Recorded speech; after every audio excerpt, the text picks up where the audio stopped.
Morning mga boss, dahil nandito tayo dun sa kaibigan kong gumagawa ng mga aluminum. Ayan yung shop niya. Malihiramin na itong kolong-kolong niya para ma-deliver yung mga grills natin. Ayan siya. Ang boss, pera mo ko ng ano boss ha. Ito yung gagamitin para ma-deliver yung mga grills dun. Ito wala yung pinagamit sa amin kasi medyo matibay ito kaysa dito sa isa. Yan ang pinangkakarga nila ng mga salamin tsaka yung mga gawa nila. Ayan. Kaya nagpagawa kayo dito mga boss, mura lang siyang maningil compare sa mga ibang shop. Dito sa Mirayat, dito sa amin medyo walking distance lang sa bahay. Ayan yung gagamitin natin pangkarga ng mga grills. Ayan yung mga kakakarga natin sa tricycle, sa kolong-kolong itong mga to. Yan natin kung kakayanin nung kolong-kolong.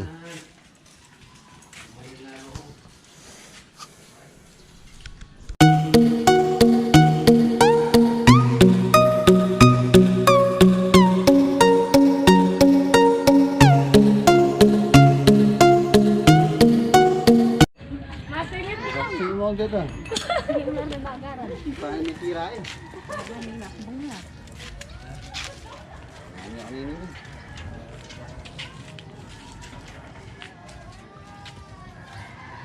Kaling kalabaw na yun ha.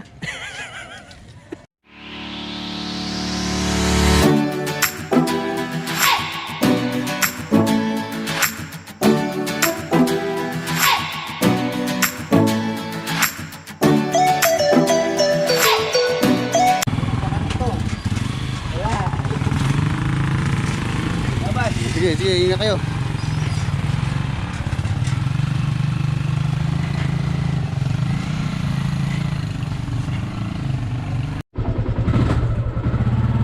Let's go.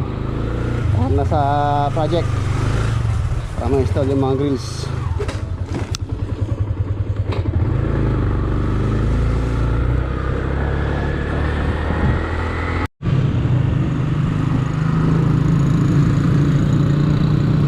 Sama natin si Boss Jimmy. Ayan, papasyal siya dun sa ginagawa natin dun.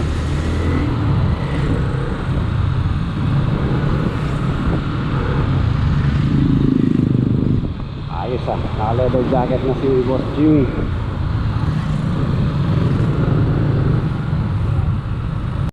Nandito na tayo sa Solana mga bossing. Kasama natin yung kaibigan natin si Boss Jimmy. Bali papasyalan niya itong ginagawa natin dito sa Angeles.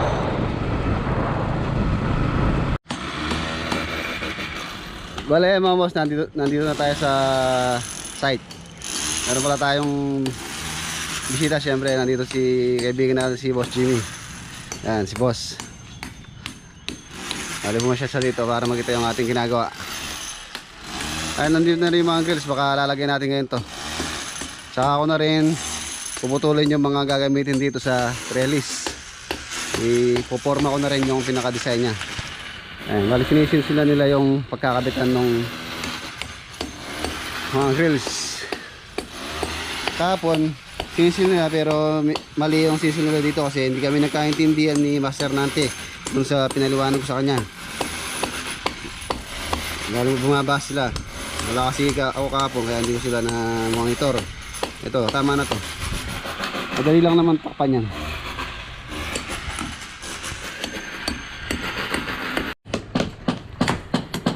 Ayun mga boss, bali siset na namin yung grills dito.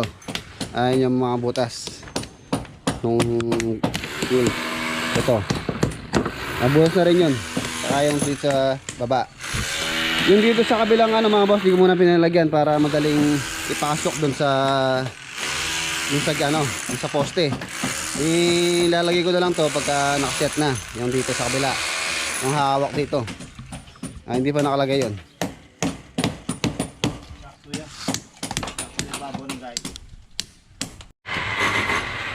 Wala mga boss, nakaset na itong isang grills. Sumama sa butas sa ilalim. Yung dito, yung sa kabila, hindi ko muna nilagay. Ngayon ko na lalagay pagka nakakabit na yan. Pare welding na lang dito yan. Tapos lalagyan ng semento, halo. Para hindi mahihirap pasok, dapat huli nyo lagay ito mga to. Isang mukha lang yung inalagyan ko. Tapos lalagay ito.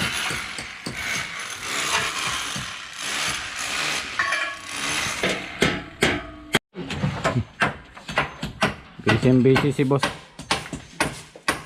Maraming kliyente. Mrs. Boss. Si Mrs. Vamos. Okay, ingat boss.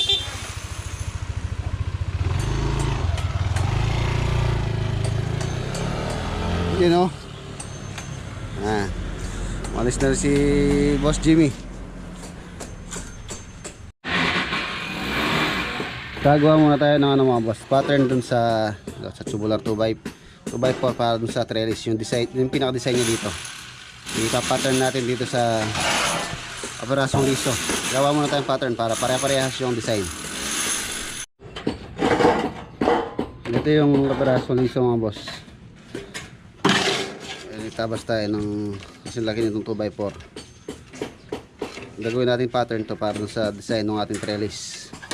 Ito ba? Bali 4 cm dito. Ay 10 cm. Tapos itong 2x4. 10 cm ito, 2x4. 4 inches or 10 cm. Tapos ito rin yung ating pattern syempre. Kaya nga pattern dapat kapareho niya yung laki. Tapos gagamit tayo ng mga baston sa pattern natin. Ito yung pambibilog natin. Itong grinding disc talim. Tapos takip ng pintura. Subukan natin i-forma yung pattern.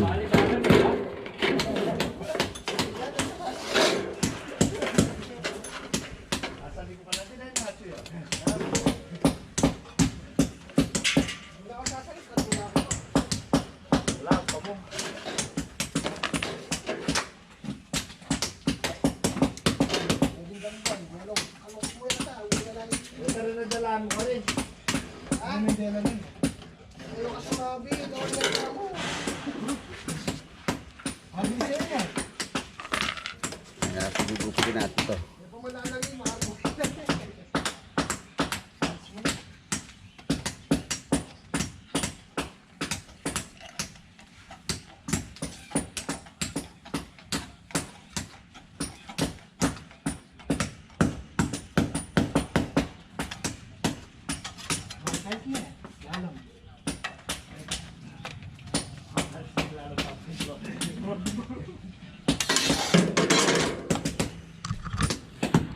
Ito na yung pinaka-design ng 2x4 mga boss dun sa trellis. Yan. Ito yung gagamitin natin pattern dito sa mga 2x4. Tabasin natin ito mga to. Yan.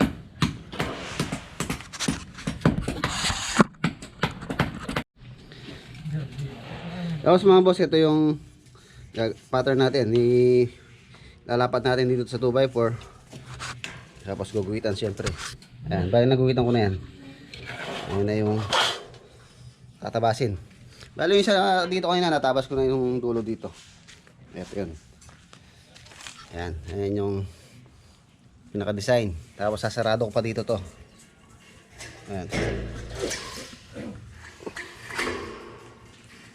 Sasarado ko ng... Ito rin yung gagamitin ko, yung 2x4. Kaya tatabas ako ng maliit na ganito 2x4 ha. Tatabas ako ng dito para pang sara dito. Nakasarado yan para hindi pasukan ng tubig. Dito yan lalagay mga boss, dito sa yan, dyan sa poste tsaka doon. Yan muna yung gagawin ko. Tapos yung dito naman yung paganyan. Ganyan din yung design nun sa dulo. Ganyan din yung dulo nung dito sa harapan.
Bale na mga boss.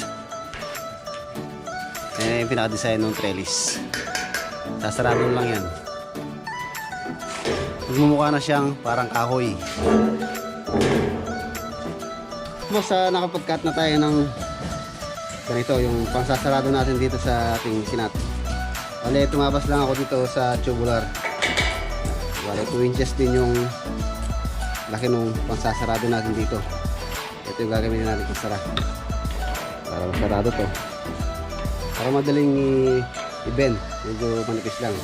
Ito lang tayo nag-cut. Kasi kung flat bar yung gagamitin natin, medyo matigas yun. Mahirap i-bend. Kaya dito lang pwede. Mas madali.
Bale na mga boss, sarado na.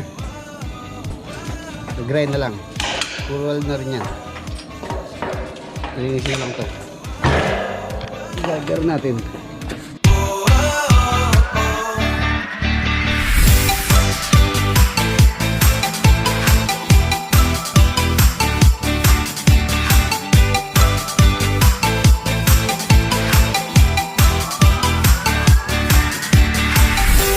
Ayan na siya mga boss. Ayan na yung finish product nya. Sarado. Ganun lahat yung gagawin natin mga boss doon sa lalagay natin dito. Ayan. Bali mo dyan. Lahat nung pagganyan dyan, bali 11 pieces yun. Ganyan na gagawin natin sa dulo nya. Bali ito dun sa muna sa ano to. Dito muna to. Ganyan muna to. Meron siyang design dito sa kabilaan doon. Tapos yung papatong.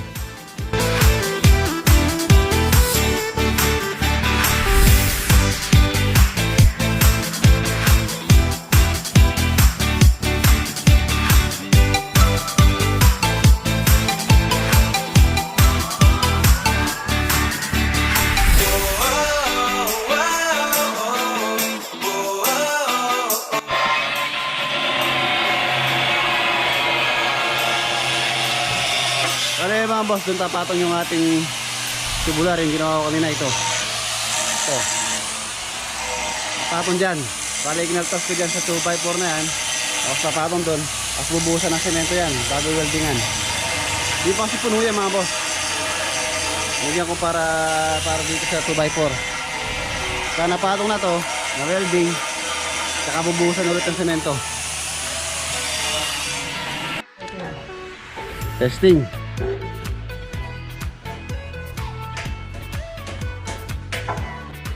Yun no, ayan na mga boss, nakalagay nitong patungan ito yung mga tinabas ko ngayon. Ayan na yung pinabas ko. Bali magkabila na to. Doon, bali 8 piraso na to. Magiging dalawa tong 10. Nalalagay ko dito sa ganyan. Ganyan sila. Maglalagay tayo ng ano dito, angle bar para doon papatong yung ganyan.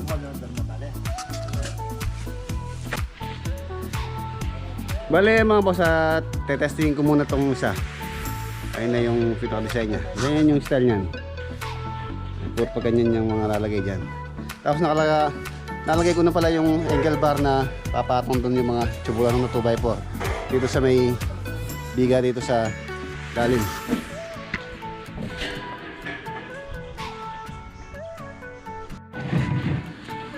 Wala yan mga boss, testing muna yan. Sasarado ko pa yung ano sa dulo nito. I-set muna namin lahat para pwede na yung ano, yung mga tubular.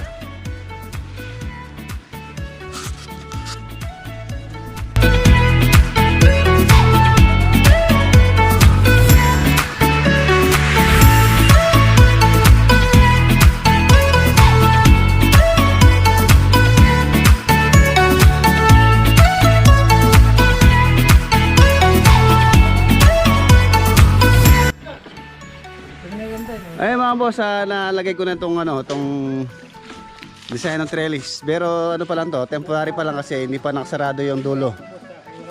Nasarado pa yung dulo na yun, tatakpan ko pa. Tulad nung ginawa ko dun sa isa, dun sa baba. Ayun. Okay, nakasara yan. Temporary pa lang yan, bali bukas siguro tatanggalin ko yan. Tatanggalin ko ulit. Di pa naman nakawelding, nakapatong lang yan. Hindi naman nalaglag kasi nakaipit siya doon sa may ano doon, sa may biga. Bali nakapasok siya doon. Tapos polycarbonate na lang yan. Kulay brown. Pipintura ng kulay black yata yung pintura nito.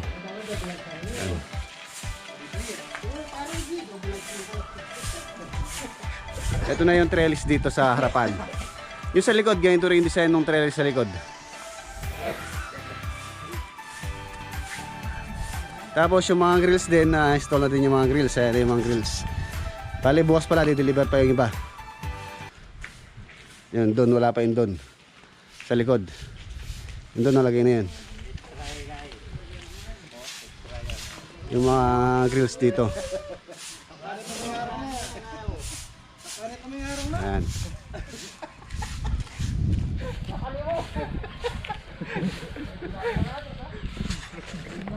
Gumanda na itong bahay sa harapan. Lalo na pagka nalagay yung polycarbonate dito.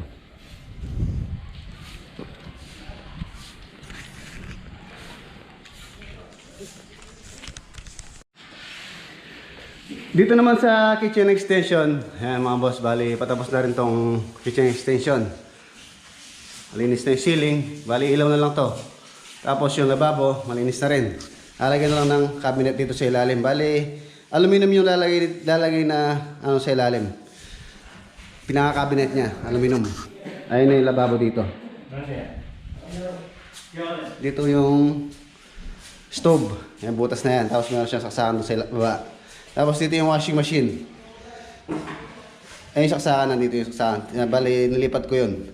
Nilagay ko sa taas kasi nasa likod eh. Dito na lang sasaksak. Tapos nandito rin yung tubig niya, water supply ng washing machine. Tapos yun yung drain. Nabuhusan na rin yung lalim nito. Baka bukas titingin ako kung merong tiles na pwedeng ilagay dito sa ilalim. Yung mga tira-tira. Malinis na dito. Bale, pinto na lang. Bintana. Saka dito sa harapan. Isang pinto, isang bintana. Tsaka sa likod. Maliit na pinto, tsaka isang maliit na bintana. Ayos na. Patapos na kami siguro. Mga next week. Patapos na dito. Ayun mga boss, natapos na naman yung ating maghapon. Okay, higa tayo.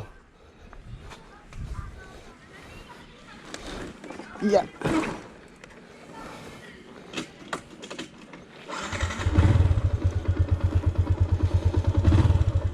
Let's go.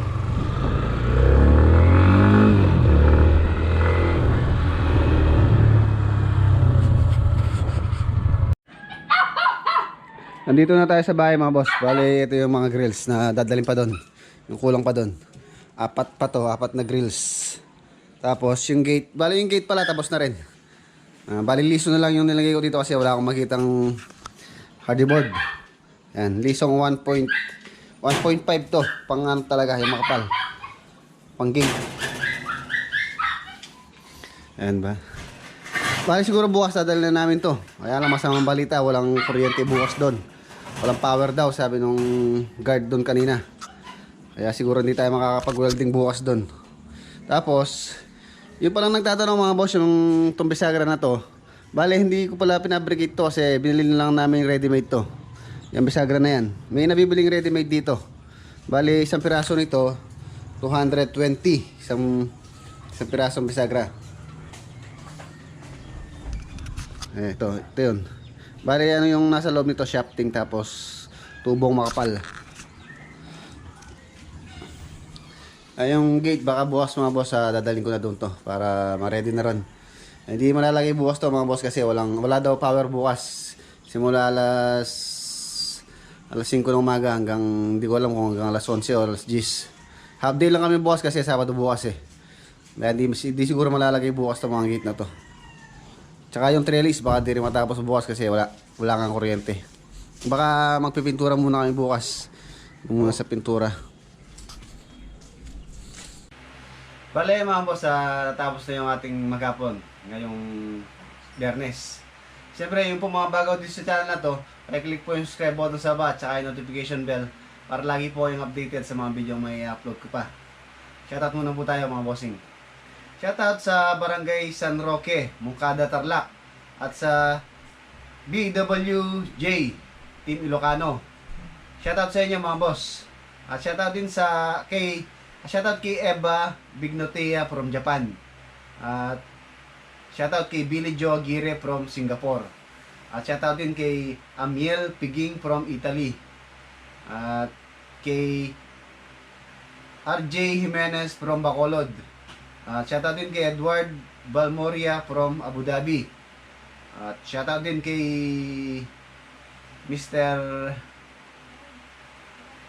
shoutout din kay Emat Nanas. Shoutout kay Jobilen de la Cruz from USA. Shoutout din kay Francis Lim from Cebu. Shoutout din kay Seni Serilla from Dubai. At shoutout din kay Roderick Bulusan from Macau. Shoutout kay Ina T from Taiwan. At kay George Labrador ng Riyadh, Saudi Arabia. At shoutout din kay Joseph Marayag from Abu Dhabi, UAE.